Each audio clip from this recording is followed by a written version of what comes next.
Welcome to Resistance Live.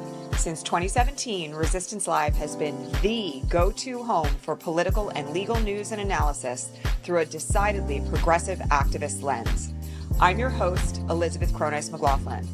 I'm a former Wall Street and human rights lawyer, a lifelong organizer, and a leadership and impact consultant for all those seeking to lead big progressive change in these incredibly challenging times. To get bonus broadcasts, ask questions, and more, don't forget to become a paid subscriber to the show at patreon.com/resistancelive. And to learn more about what we do to help progressive leaders everywhere, check out GaiaLeadershipProject.com. And now, here's today's show.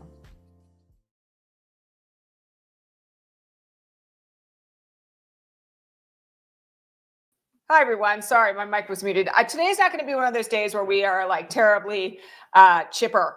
And I'm going to tell you why, because frankly, what has happened over the weekend in the Senate is abominable. And I want everybody to be really, really clear on this because, you know, there's already people out there who don't actually understand exactly why it is that this is as significant a sellout of the entire Democratic Party base as it is. And so let's just set the stage for this. We know that last night the Senate held a final vote to end the government shutdown. 8 senators voted in favor of it.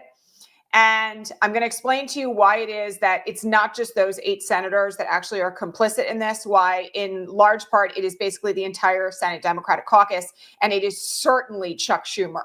I also want to explain to everybody what the next steps are going to be in this, because this is not yet a done deal. The House of Representatives still has to vote on this, and there are huge question marks about how that's going to go down, even if it's going to go down. But the thing that we all need to understand first and foremost right now is fundamentally like what the deal is for, and second of all, how it came to pass. So what everyone needs to understand about this vote to end the government shutdown is that essentially the Democrats caved for nothing. They caved for the promise of a vote in December, just a vote, not a guarantee, just a vote in December on the continuation of subsidies for the Affordable Care Act. Now, for those of you who are not on the ACA, lucky you, I happen to be, and so do both of my children. That's how we get our health insurance. The subsidies are what has allowed health insurance to be affordable for Americans on the ACA. It guarantees a certain number of federal dollars in order to support the affordability of the care that you are purchasing through the state exchanges, all right? So this is one reason why you have heard so much in the news recently that for folks like me, again, I've been very public about this, I pay $1,200 a month right now through the ACA for the insurance of myself and my children. That number is going to go up to $2,200 a month come January 1st. It would be $2,400 were it not for a certain, like very small amount of subsidy that the state that I live in is kicking in for it regardless, okay? So basically my health insurance premiums are close to doubling thanks to the expiration of the ACA subsidies that are a part of this deal. All that was guaranteed in the deal that the Democrats cut now is just a vote on this issue.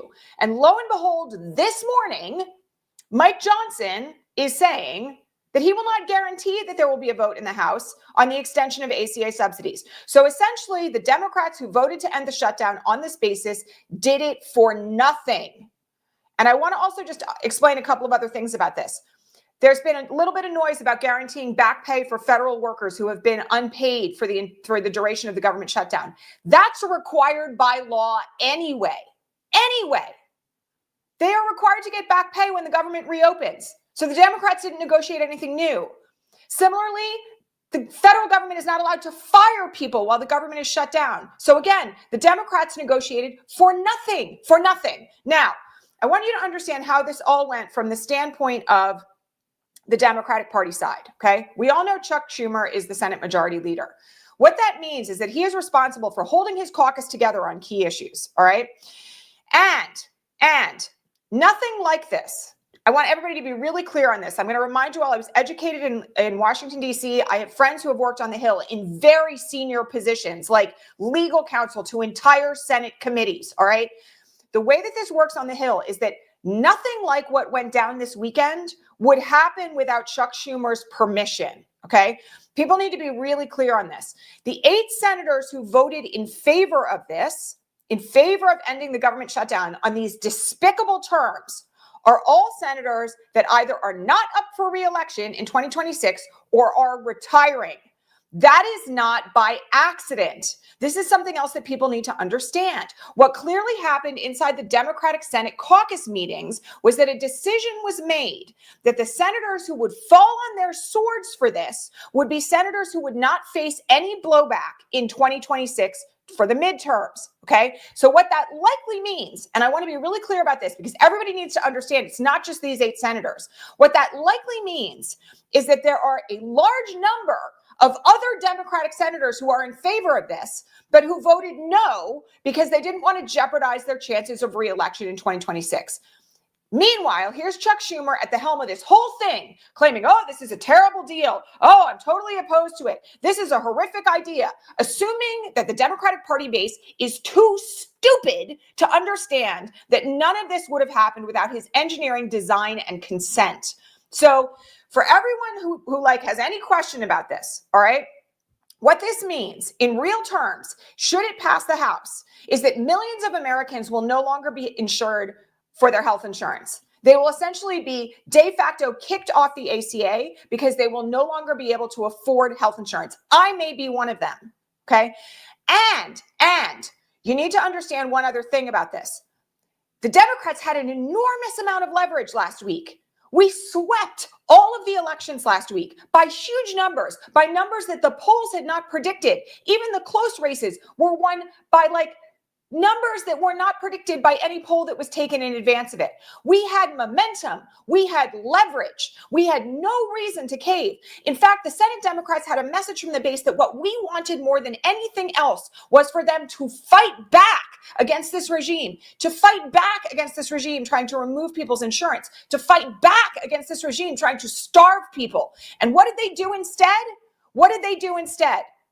They sold every single voter who turned out last week to vote for Democrats, and every single organizer who worked so hard to rehabilitate the reputation of this party, to invigorate Gen Z, to try to get people to believe that there was something good in this party again. They sold every single one of us out.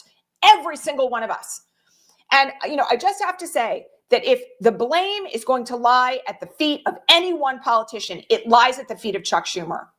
I'm disgusted by this, in case you couldn't tell. I also have obviously a very personal stake in it, but I really feel for the folks out there who are on life-saving medications, who literally need prescription drugs to survive, who because of our own party now may very likely be on the verge of death come January 1st. That's literally what has happened.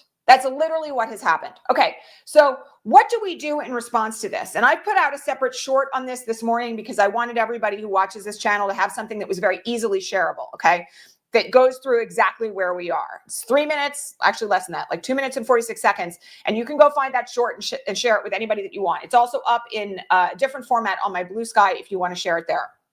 A couple of things to understand, okay? This has caused an enormous rift in the Democratic Party. It's caused a rift between the Senate and the House.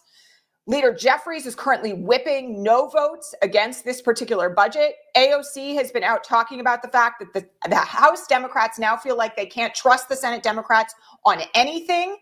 So we do have another vote coming up this week, potentially on whether or not this brand new CR is going to pass the House. Now, the problem with this is that, as we all know, Mike Johnson doesn't want to call the House back into session.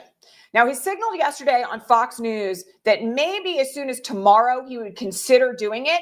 Reminder, they've all been out now for months, right? They haven't had a single voting day since August. So he's going to give, when he does this, the House 36 hours to get all representatives back to DC, okay? Because they're scattered all over the country right now. But the flip side of it is he may not do it at all. There is a possibility that Mike Johnson may just simply decide, here's where we get into the Epstein files, that he's not going to recall the House until January. He could do that, all right? In which case, this whole thing is dead in the water. The Democrats have sold everybody down the river, again, for nothing. They've lost all their leverage, okay? And the government is still shut down. Okay? That's entirely possible. The second thing that has happened that people should know about is that Indivisible has started this new campaign. And this, I credit where credit is due. This campaign is really smart. Indivisible is leveraging all of their political capital to essentially make sure that there are no endorsements by any Indivisible chapter and by Indivisible National of any Democrat running in a primary who does not call for change at the top of the Senate Democratic leadership. They are essentially using their entire political capital to call for Chuck Schumer's removal. And by the way, the removal of everybody else who's been involved in this. They will thereafter not endorse any candidate in a primary who does not call for the removal of the current Senate leadership.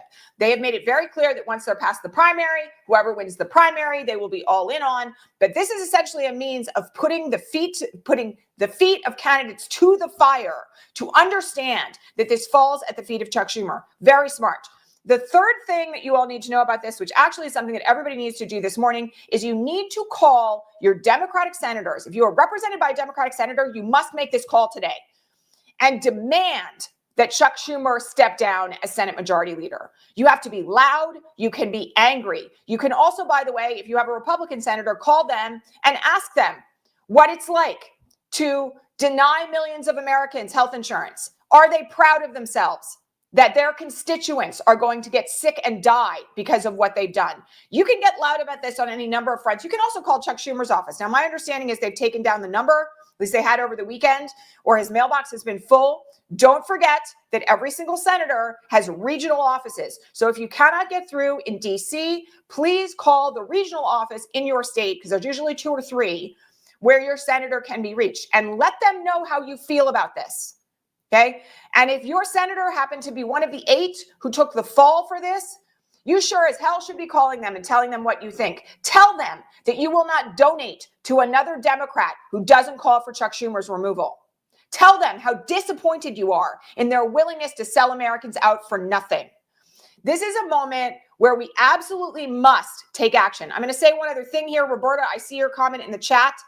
Those petitions do nothing. Like, I appreciate Charlotte.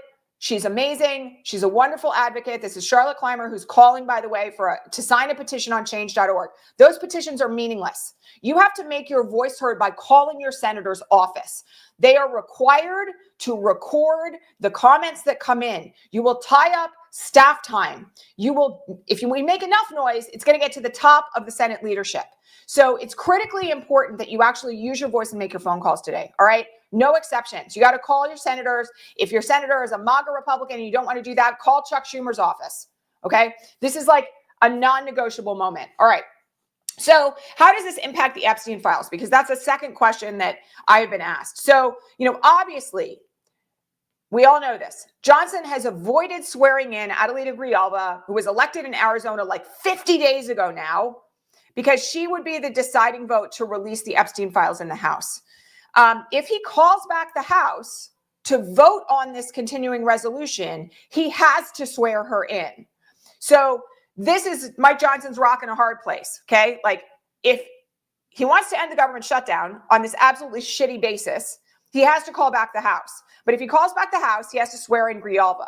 And that means that there will be a vote on whether or not the Epstein files will be released. Just in case you were wondering about the latest on this, over the weekend and yesterday, there was a lot of information coming out of anonymous sources that what is contained in the Epstein files, and these are from people inside the FBI and the DOJ, what is contained in the Epstein files with regard to Donald Trump is way worse than what anyone else has known so far. And, that doesn't surprise me. I will just tell you that, they're hiding something very big. It's entirely clear. They've kept the entire House of Representatives out of session since August to avoid this vote. So please make sure that you understand that, we really don't want this particular CR to pass in the House because of what it will mean for American families on the ACA. And also, if Johnson calls back the House to vote on it, Grijalva will be sworn in. And that will result, most likely, unless they pull some other shenanigans, because God knows they're going to try it. Unless something goes wrong, the Epstein files will be subject to a vote in the House of Representatives. All right. I want to talk for just 1 second about SNAP, because again, we had multiple court orders at the end of last week requiring the federal government to release SNAP funds to the states. That actually started to happen on Friday night. Then Trump filed an appeal to the Supreme Court out of the First Circuit. Ketanji Brown Jackson, by the way, everybody needs to understand this, is the Supreme Court justice assigned for emergency appeals out of the First Circuit. And she stayed the lower court's decision mandating the release of the files pending review. Since then, there have been briefs filed, and she now has actually ordered final briefs to be filed, I think today and tomorrow. So there will be a determination about the lower court's decision on the release of all the SNAP funds shortly. There's a lot of speculation about why she stayed it in the first place. It's very unclear to me. It was a very strangely worded order in a situation like this. Nonetheless, there's speculation that she did this to try to shorten the amount of time that it would take to review the lower court's determination. I'm not sure I buy that, but that's one argument that has been made. It's not overt on anything in her order. So as of now, the other thing that the Trump administration did after it filed this emergency appeal with the Supreme Court was that it told the states to stop distributing money. It said to them oh yeah, we know that we sent you some of this money from the USDA on Friday night, but you're not allowed to distribute it now. To which some, thankfully, Democratic governors were like, fuck you. Right? No, we're going to distribute money to poor people. Pardon my cursing, but it's a heightened moment. Basically the Democratic governors were like, absolutely not. Absolutely not. And so one of the things that we're having to witness right now is this push-pull over whether or not to feed starving families the bare minimum they need to survive. Okay. Somebody said to me this morning on the Patreon feed, why is Trump continuing to fight about SNAP benefits? Because he wants to kill poor people. It's actually legitimately that basic. He is pathologically mentally ill. Okay. And he thinks he made some crazy statement yesterday where he was basically everybody on SNAP should be able to work. Clearly doesn't understand that the vast majority of people on SNAP in this country are elderly, disabled, or children. So, his view on this is that he gets to do whatever he wants with this allocated money, which is a lie, right? Congress has the power of the purse. And so we are still in this push-pull battle where in some states, at least, our poorest neighbors are literally starving to death while this works its way through the courts and while the Democrats sell everybody out. Not pleased. Okay. The other thing that everybody wanted me to talk about today on the Patreon feed, or a few people did, were these pardons that Trump issued yesterday for some of his co-conspirators in trying to overthrow the 2020 election. So I have to remind everybody that the presidential pardon power only extends to federal crimes. And the people that he pardoned, like John Eastman and Sidney Powell, were actually all subject to state prosecution in Georgia. And there is a timetable ticking right now for the replacement of Fani Willis so that case can continue. The federal pardons of these individuals do not cover the state crimes in Georgia of which they are alleged to have committed. Okay. So this particular pardon was mostly for show. However, there's some reporting that, a couple of the lawyers representing these defendants wanted the pardon for show, to try to make their clients feel better. I just want to make it really clear, though, that it's not like any of those people have escaped liability. And assuming that a substitute prosecutor is appointed to take over from Fani Willis, that case can still proceed. But, he did extend a pardon to Rudy Giuliani for federal crimes. I don't know why anybody is shocked by that. Honestly, it's disgusting, but I saw that coming from a mile away. Okay. So your homework assignments for today, my friends: make your phone calls to the Senate. Call regional offices if you cannot get through on the Hill. You also, by the way, need to call your House of Representatives member. Again, call regional offices because none of them are in DC right now, and insist that they vote against the continuing resolution that passed the Senate. Okay? Because otherwise, millions of Americans are going to lose their health insurance. Millions of Americans are literally going to get sick and die. That is what is at stake. Okay. And then call the Senate and demand Schumer's removal as the Senate Majority Leader. All right, that's it. Long, angry, not very long, but angry broadcast today, which I think everybody understands. And I do want people to grasp, okay, that there's a lot of smoke and mirrors happening around what the Democrats have done here. That a lot of it is being positioned as a win when it's not. That a lot of it is stuff that we already had that they're now claiming they negotiated for, which they did not. And also that they have sold out. I mean, like, what was the point of this anyway? Like, so many people have suffered. My friends who are government employees have been on leave with no pay for like 40 plus days, right?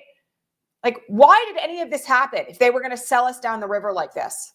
It's disgusting. And it's going to cause, like, honestly, like, huge future problems for Democrats on the Hill between the House and the Senate if Schumer isn't removed. So in any event, thank you all very much for listening today. As always, please subscribe to this broadcast if you don't already. Like this broadcast.